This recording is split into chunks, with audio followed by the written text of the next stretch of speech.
We're now going to add potential features to the buildings. What I'm going to add now will not have any immediate effect and will be very context dependent on how it is used, but it will allow me to make the digital assets far more flexible, and it will make them far quicker to work with in the long run. And this will be custom viewer states. Viewer states will apply to the interface within Houdini, and they will not really affect the digital assets in the engine itself. However, I would prefer to do most of my 3D work and level design within Houdini and not have to rely on doing that within an engine. And custom viewer states can make the assets far easier to work with and can give us far more efficient workflows. Viewer states will allow us to add functionality to HDAs, which will allow us to manipulate them within the viewport.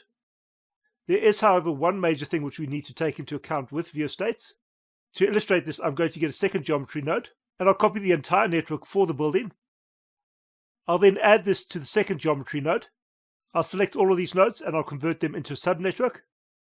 I'll rename this subnetwork and it will now be called building. I'll rename this subnetwork building, and I'm going to be converting this into an HDA. When using HDAs as part of Houdini engine, I'll generally go with the approach of using object level HDAs. However, when making these tools within Houdini, there are advantages to using a SOP level HDA. I'll rename the HDA, and for the moment I'll set this up as part of the Unity project, and I'll give this HDA the name Building SOP. I'll specify the tab submenu path. I'll make sure that my settings are correct, and then I'll create the HDA, and I will get a warning about external references, as this is referencing the test geometry. So the first thing that I'll need to correct is the object merge node. The link on this object merge node is no longer correct, and I'm going to need to link it to my node. So I'll open the type properties and I'll work in the parameters tab. I'll re-enter the network so that I can work with the object merge node, and I'll drag the object's path onto my interface. This parameter will be called source geometry. It will have the label source geometry. I will apply. This, however, will not fix the reference error, as the value of this parameter will not be particularly good, so we'll need to update the HDA parameters. The source geometry parameter currently has linked channels, and I can delete these. This parameter will now reference my test geometry. I can then make sure that all my other geometry is hidden, and I'll continue to go through my network. Next, I'll have the attribute wrangle node where I'm calculating the height for my floors, and there is a Y offset value here. This value was also being set through the interface in the previous node, so we'll want to update this to work with the interface for this node. I'll add the Y offset to my parameter interface as well. I'll apply this, and I'll delete the channels from this updated parameter, and this will be set to 3. I should now have two reasonably similar versions of the same system. The second building node can be renamed to Building SOP. So these are essentially the same thing. There will, however, be different ways of setting the functionality within these nodes, especially when I'm creating the functionality to work within Houdini itself. So we can now look at some of the basic differences which we'll have when we try to create viewer states for these nodes. I'll begin with the original building node, which is the object level HDA. I'm going to add a viewer state to this node, and I'll do this with the most straightforward method. I'll begin by opening the type properties for this node. The most straightforward way to create a viewer state is to embed it within the node itself.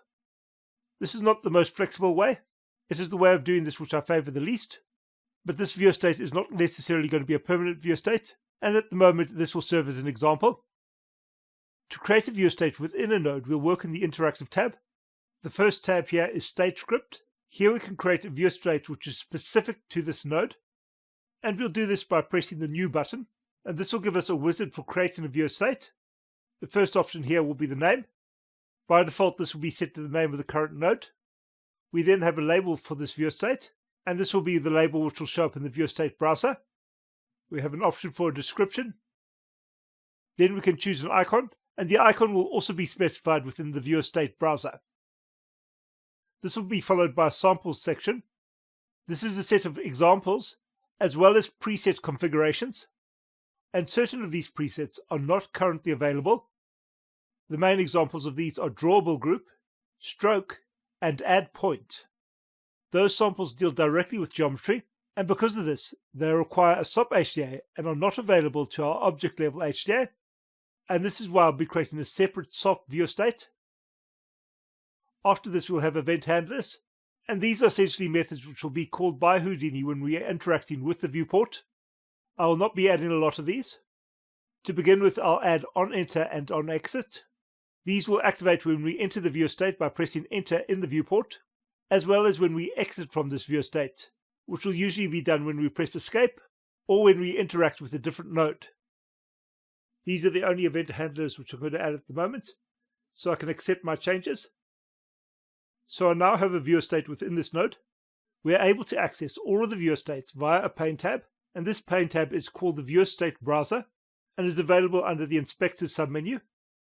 Almost every node in Houdini which we can interact with in the viewport has a viewer state, and we can access the information for most of these viewer states by right-clicking on the state within the Viewer State Browser and editing the state. The viewer state will always be registered within the node, and this viewer state that we have created is also going to be registered.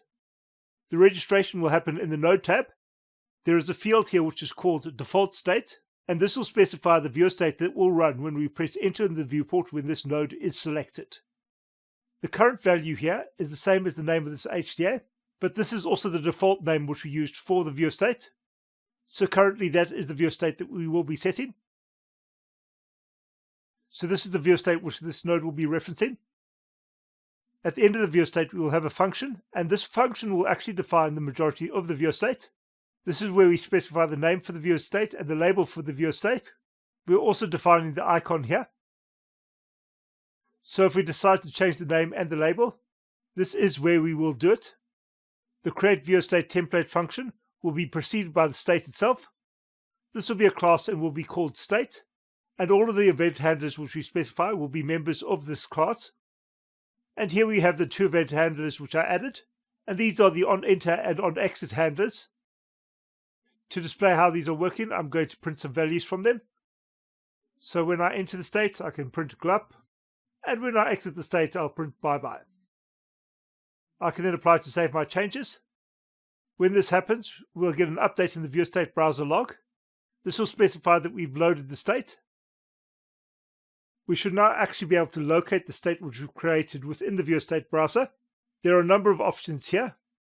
If I show all the states, we should be able to find my state listed here. And if we look for a specific context, we'll see that this is in the object context. Here we can select the state, and we can see information about the state. We can actually enter the state from here. We can also choose to edit the code from the state here. Now when I enter the state and I exit the state, I should get a printout of my console, and these printouts will be dependent on the action which I'm performing. So that is how we can set up a basic viewer state and add the most basic functionality to a viewer state. However, we do not necessarily want our viewer state to be linked to a single node. This will usually be the functionality that we are specifying with a viewer state, but it's not the most flexible workflow, and there are places where we could have very similar functionality which would apply for multiple nodes. So for example, I could end up with buildings which have specific attributes. For example, I may need modern buildings as well as medieval buildings, and I could link each of them with specific assets, like walls and doors, and not have to require a one-size-fits-all building setup. And in this case, we may have viewer states which apply for both buildings, even if they don't apply to the specific artistic direction of the buildings. Because of this, I want to decouple my viewer state from the node itself, and I'm going to use the viewer state as a plugin rather than as part of the node. So now I'm going to create a SOP viewer state for the second node. However, I'm not going to make the viewer state with the node itself. Instead, I'm going to create this within the viewer state browser. I'm going to specify that we're looking at SOP viewer states first. I can then open the file dropdown, and I can create a new viewer state. I'll name this viewer state SH Building. This viewer state will have the label building. I can add a description, which will be building state, which I should change later as that's not a particularly good description. I can then accept to create a viewer state. I'm now going to close Houdini.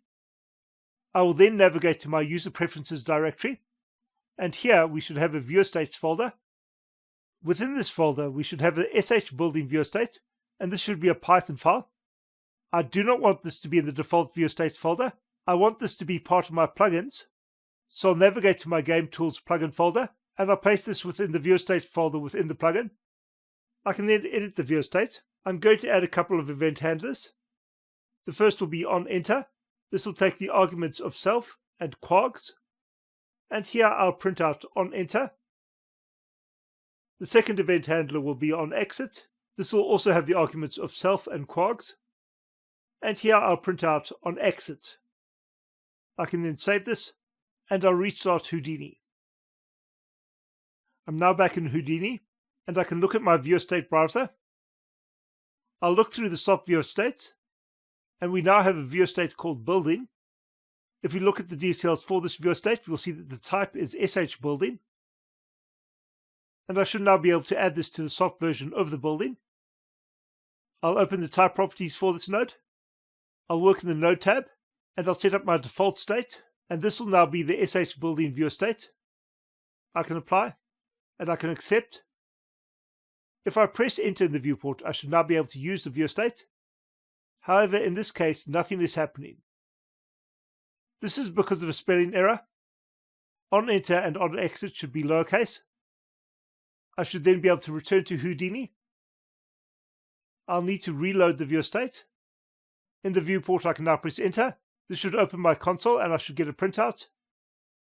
If I exit the state, I should get a printout again.